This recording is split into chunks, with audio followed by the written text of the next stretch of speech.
Nani Dogo anafanya kawaida. Yeye anafanya kama watu wengine wanapofanya. Yeye akina Rapture akina nani, wote wanafanya the same. Ndio maana ukitaka kujua muziki unaofanyika ni kawaida. Ni hawa ma legend tu sometimes wanampa mtu kichwa na wanamuharibu, au sio? Muziki si ungepiga hatua? Yaani wewe huwezi kuwa eti leo underground, kesho underground, kesho kutwa underground. Unauzaje vile vile? Hebu onyesha progress ya kazi yako unaiuzaje? Kwa sababu hawa watu ambao wamewainspire hawa wa magharibi huko na progress za maisha yao huwa zinafanyaje? Zinaonekana. Kwa leo fanya kazi hivi, kesho tumeona umepiga hatua, umefanya hivi, kesho kutwa umpige hivi. Kwa hiyo kujinasibu kana kwamba uko sawa wakati hauko sawa, bado unahitaji msaada, ni miayusho. Ndio mimi ukiniuliza labda Disaster na mdogo huyo Young Lunya, Young Lunya yuko juu kwa sababu at least ana progress kwenye nini? Kwenye muziki wake. So wewe unachokizungumza ni mafanikio ambayo watu wanayaona, yani ambayo yanaonekana kwa ujumla wake. Maana hata mafanikio ya Young Lunya kwenye yanayoonekana sisi yajui, lakini kwenye art yake, si ndio? Kasainiwa sijui wapi Of course hizo ndo progress. Ukiwa msanii mkali utapiga hatua. Tunapenya tu mtaani haitoshi kwako. Mtaa gani? Kwa sababu mtaani huko wote tumepenya. Mimi nina ngoma hiyo inaitwa Madeni ambayo kila mtu nani haijui Madeni. So as I speak this moment tayari nilikuwa nimeshalala baada ya kukutana na like ya Zuchu kwenye previous video ambayo nimeifanya. Imenifanya nijisikie vizuri sana mpaka nikajikuta nimepitiwa na usingizi. This guy amenifanya nichukue mic nifanye session wakati nilikuwa sina kabisa huo mpango. Huyu mshikaji anaitwa Truba TZ. Alishawahi kufanya kazi na Disaster kwenye ile ngoma ya String Theory. String Theory ambao it's like ina mwaka sasa hivi. Of course ina mwaka sasa hivi. Na kwa mujibu wake anasema kwamba idea ya ngoma ile ilikuwa ni ya kwake na ameshiriki asilimia nyingi sana kuifanya ile kazi kamiliki, lakini mwisho wa siku Disaster inaonekana kama ni amemdhulumu ile kazi kwa mujibu wake yeye. Hatujawahi kusikiliza upande wa Disaster yeye anazungumza vipi. So kwa mimi ambacho nimekiona kwa huu mshikaji ni kwanza upeo wake kuhusu mafanikio na uelewa wake kuhusu mafanikio ni mdogo sana, lakini pia upeo wake kuhusu maisha kwa ujumla pia ni mdogo sana kiasi kwamba hauwezi ukamfananisha na uelewa au upeo wa Disaster Vina. Anasema kwamba yeye mwenyewe pia ana ngoma nyingi sana ambazo zimetoboa mtaani, lakini for me huyu mshikaji kwanza, licha ya kwamba nilisikiliza ile collab ya Disaster Vina ambayo alitoa before ile String Theory ambayo ilitoka kabla ya hii ambayo ipo YouTube sasa hivi, sikupata nafasi ya kumweka kichwani au kumkalili kwamba huyu mshikaji yupo.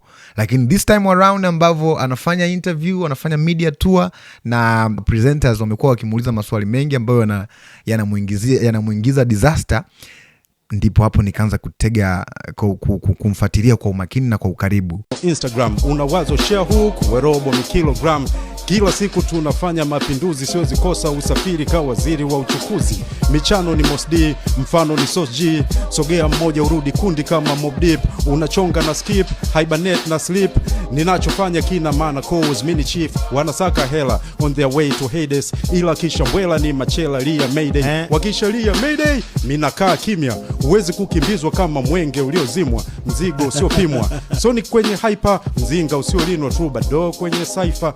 Naweka sawa kama sauti kwenye Soundforge. Utapagawa maana niko underground. Naweza nika flow kila muda.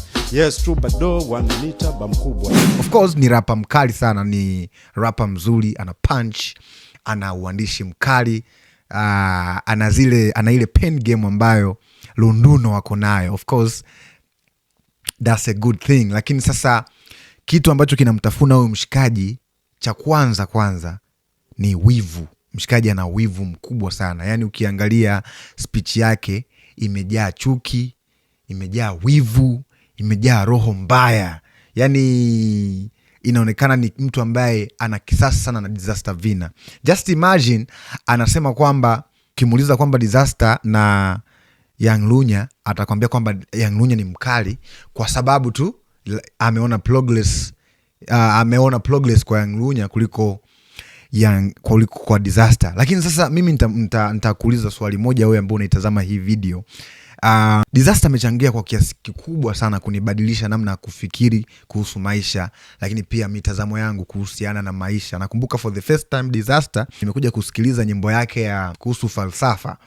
Nafikiri ilikuwa ni Hatia namba 6. Of course nimemjua Disaster kitambo sana. Nimesikiliza Kanisa, nimesikiliza ngoma nyingi ambazo zilikuwa ni za kifalsafa, lakini zilikuwa haziko very sensitive kama Hatia namba 6. Of course ile ndio track ambayo ilikuja kubadili mwelekeo mzima wa mtazamo kuhusiana na hizi imani ambazo tumejengewa kwenye jamii. So kitendo cha Disaster kunibadilisha tu mimi kutoka kwenye ule mtazamo A ambao nilikuwepo mwanzo na kunileta mtazamo B ambao nipo, that's a great success. Yani hayo ni mafanikio makubwa sana. Na ukimsikiliza Disaster kwenye Tukusa Chamber 3, of course Tukusa Chamber 3 ya Disaster Vina, amezungumza pale kwamba amegundua his life purpose is much higher. Nimeconfirm my life purpose is much higher.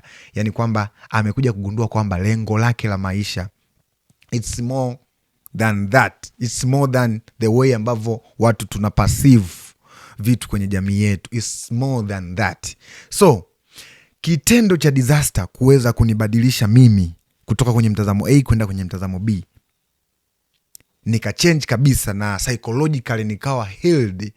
Hiyo ni mafanikio makubwa sana. Sasa just imagine ni vijana wangapi huko mtaani au ni watu wangapi huko mtaani ambao ameweza kuwafanyia the same kama alivyofanya kwangu.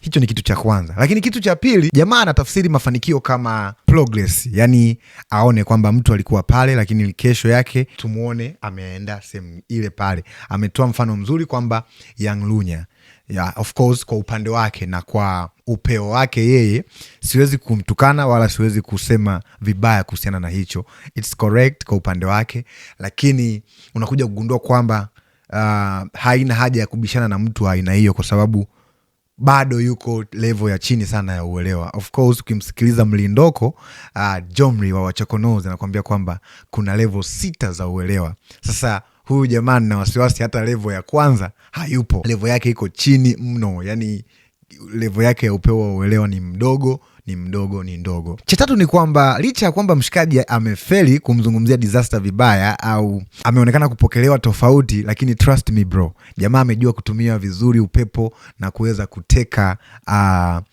attention kwa mashabiki wa Disaster. Kwa sababu leo hii bro ukimwongelea vibaya Disaster, iwe kwenye peji yoyote ile ya mtandao wa kijamii, mitusi utakayokutana nayo bro sio ya nchi hii. So kuna njia kadhaa za kupata fame, na njia ya kwanza ndio hiyo smooth way, unaweza ukaipata fame. Lakini njia ya pili ndio kama hivi, unaipata fame kwa maumivu.